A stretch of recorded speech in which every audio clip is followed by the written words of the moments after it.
ทางขี้เหงื่อที่เราใช้เฉพาะทางการแพทย์เนาะมันจะเป็นตัวได้แยกเพราะว่ามันมีหลายสีเนาะขี้เหงื่อมันมีหลายประเภททางการแพทย์ไม่ว่าจะเป็นทางสีเขียวสีฟ้าสีเหลืองสีแดงสีดำสีเนาะแต่ว่าสิ่งที่หลายคนบ่เข้าใจก็คือทางเท่านั้นลิตรเท่านี้ลิตรนี่มันใหญ่น้อยลดลื่นกันสำใดเนาะบางคนได้รับถัง15ลิตรหลังจากนั้นก็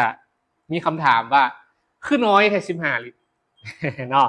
บางคนก็อาจจะสงสัยเนาะหรือว่าบ่มั่นใจคิดว่าโอ้อาจจะส่งถังน้อยมาให้เฮาบ่ตัวเฮาบ่นี่เนาะมื้อนี้ค่อยสิพามาเบิ่งนํกันเลยว่าขนาด15ลิตร20ลิตรนี่มันแตกต่างกันแนวใด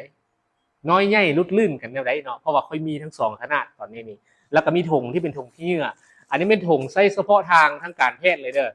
ถุงขี้เหงื่อนี่แม่นมันจะมีถุงขนาดที่ไซส์กับ20ลิตรไซส์กับ15ลิตรต่างกันอีกเนาะบางคนอาจจะคิดว่าแบบนี้อาจจะมี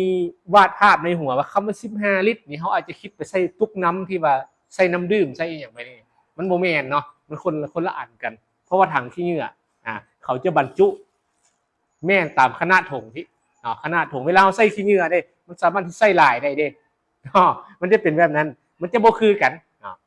มื้อนี้เขามาเบิ่งว่าขนาด15ลิตรกับ20ลิตรนี่น้อยใหญ่แตกต่างกันอย่างไรคือตัวทางหน้านี่ที่เขาเห็นนี่เนาะตัวด้านหลังนี่จะเป็น15ลิตรตัวนี้เป็นขนาด15ลิตรเนาะตัวนี้นี่เป็นถังที่แยกสีเป็นสีเหลืองป่ะอันนี้ค่อยใส่ใส่ถุงยางแล้วเนาะอันนี้ไม่ขี้เหงื่อตัวจริงแหละไม่เท่าไซส์ตัวจริงใส่ถุงยางแล้วนี่ถุงยางนี่จะเป็นถุงยางที่ไซส์กับขนาดถัง15ลิตรเป็นถุงยางตัวนี้เนาะไซส์นี่เอาสังเกตเลยเอากล้องลงต่ำๆให้เบิ่งนิดหน่อยนึงนะว่าความสูงต่ำนี่ต่างกันเห็นป่ะฝาตัวนี้20ลิตรเนาะตัวนี้15ลิตรเนี่ย20ลิตรจะสูงกว่าเขาสังเกตเราจะเห็น20ลิตรนี่สูงกว่าเนาะแล้วว่าเรื่องความหนาเนี่ยก็หนากว่าตัว20ลิตรนี่ส่วนถุงตัว20ลิตรเดี๋ยวถุงตัว20ลิตรจะไซส์ตัวนี้เนาะมันจะใหญ่กว่า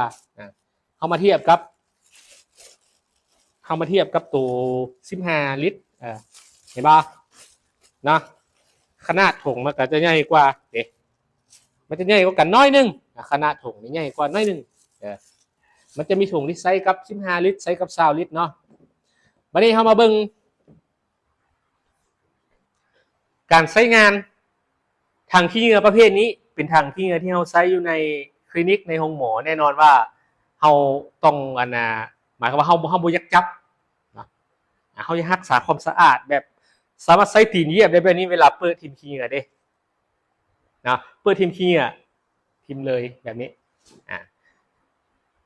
เวลาเปิดต่างกันอีกเนาะ15ลิตรกับ20ลิตรจุดแตกต่างกันคือเวลาเปิดถัง15ลิตรเปิดขึ้นแบบนี้เฮาทิมขี้เหงื่อใช่แล้วเนาะสมมุติว่าค่อยทิมขี้เหงื่อทิมขี้เหงื่อเข้าไปนี่เฮาปลดตีนออกมันจะอัดลงแต่ว่าถัง20ลิตรนี่เวลาเฮาเหยียบขึ้นเนาะเหยียบจังซี่นี่เหยียบขึ้นปุ๊บเฮาตีนออกฝามันยังไขอยู่เนาะเพราะระบบกลไกมันต่างกันหน่อยนึงฝามันไขอยู่เฮาทิมขี้เ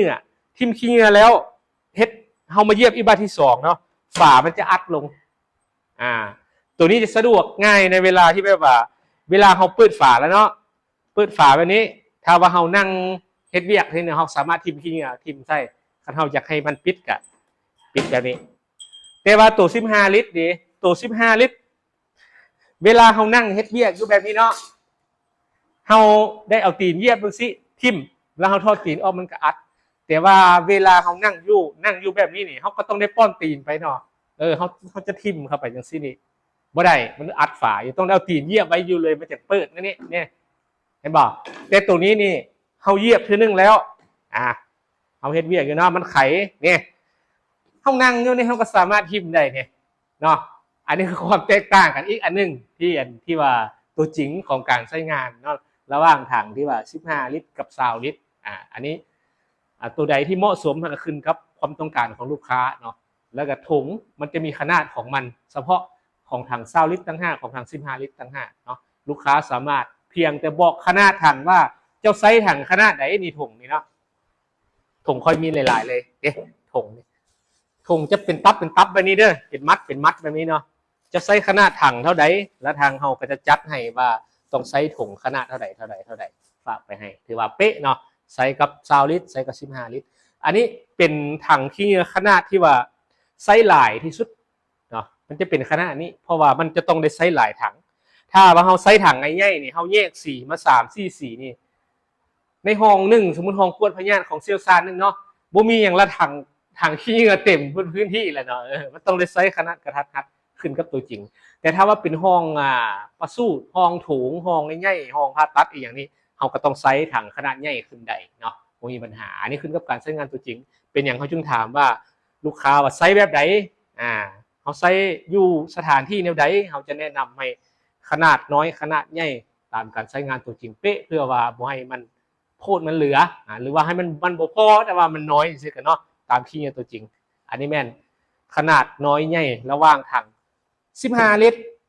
และอันนี้20ลิตร